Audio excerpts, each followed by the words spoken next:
So Ed, when looking around at the business today, looking in today's economic marketplace, look at the all the many things that are impacting businesses.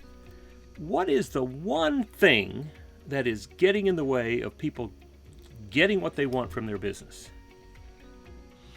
I guess it's a great question, and what comes to mind immediately are two things. And I'm not so sure they're unique to these times right now, but they're certainly have even greater impact than they normally do. I like to say, and I didn't invent it, I don't know if it was Don or Gino or Peyton, whomever, but in all companies that we work with, when it comes time to IDS obstacles of any shape or size, whether it's COVID, right, or supply chains that are now screwed up because of COVID, or pick your favorite dysfunctional part of the world we see around us. There are two things that, when you begin to IDS the obstacles, that always come to mind: people and process.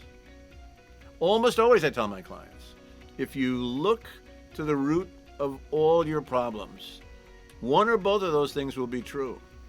And the reason I think that I continue to provide that message is that, particularly now, right, heightened riotous people, the great resignation is happening for reasons I can never figure out. People are finding it difficult to hire people. So finding and celebrating great employees is imperative for you to survive this and every other obstacle you'll face. So please go there, right? You got to have both, right? The right people in the right seats. You have to have both. And then I would flip process upside down now. We normally teach process by saying, it's the least understood or the least, worked upon. We're going to get a great process book by Peyton. I can't think of his co-author's name. Forgive me. Oh. Anyway, it'll be out in the fall. But there we say, define your franchise way of doing business and so forth. You'll be better off for it. The flip I want to make out is the world has flipped upside down right now. I would challenge clients now to reconsider every process you put in place, right? Doing things the way we did them may be not correct any longer, right? You may be able to adapt better if you challenge yourself, look at those processes and say, how can we or should we do something different?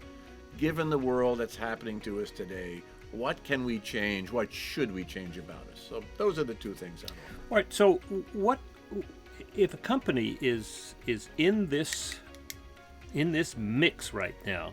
Right. What's the price of ignoring that and not doing anything? Well, it's pretty obvious, right? I mean, again, if you're not celebrating, rewarding, thanking your very best employees and helping them think about their EOS life, right? I mean, you don't have to call it that, but what is their perfect life? What do they want from not only their time with you, but I'd like to challenge my clients to think bigger.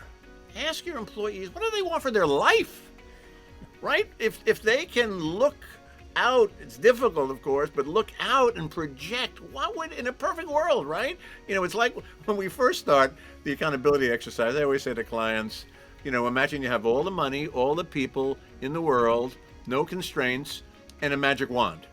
What would the correct structure for this company be? Well, I'd like to say that to my employees in a 5-5-5, right? A great employee, if you had no money worries anymore, if you you have your health and so forth, what do you want for your life? So that's I think the one aspect I'd ask or suggest, right, relative to people.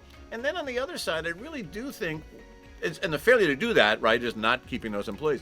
On the process side, the reason I suggested turning it upside down is I think in uncertain times, we tend to, in my opinion, freeze up and go with what worked in the past. And I think that's the exact wrong thing to do right now, right? I think the world has really gotten radically disrupted. And the failure to adapt, failure to pivot, use the verb of choice, to change could be your downfall. So I think those are the two things I fear most for people.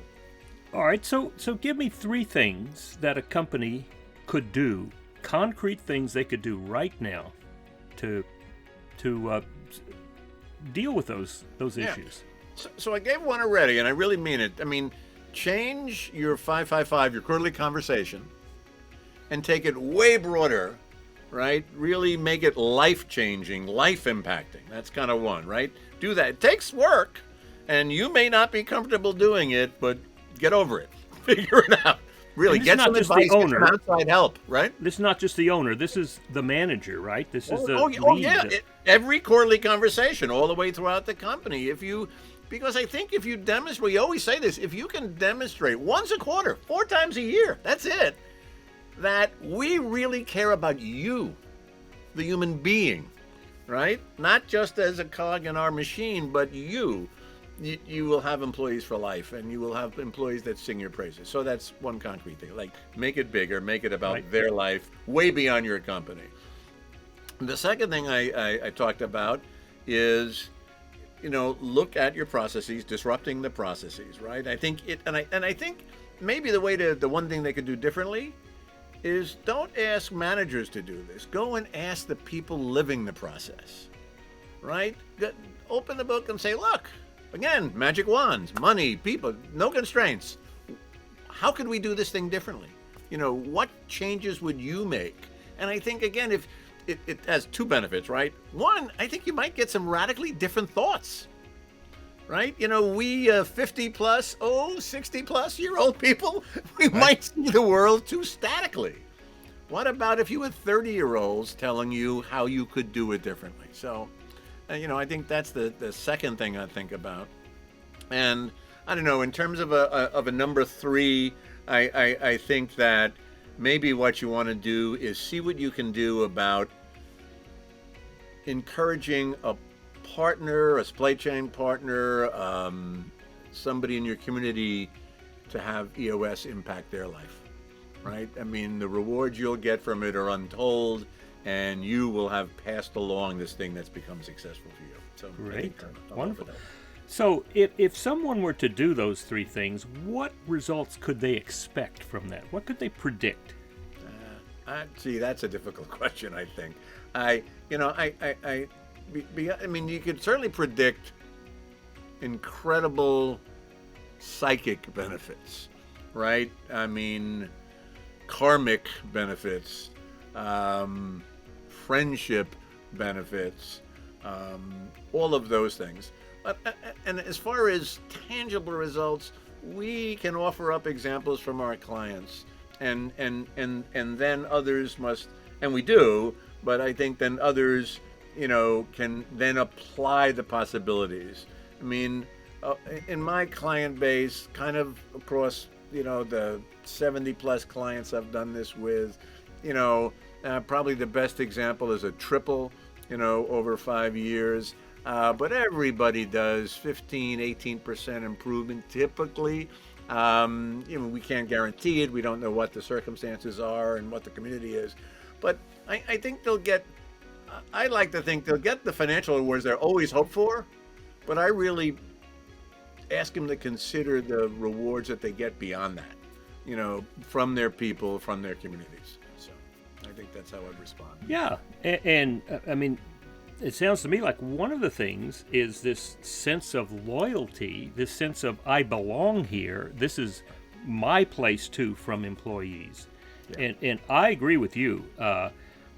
Right now, my business dev efforts are multiplied because I use people under 30 to help me. And it's amazing, just amazing. So that's great.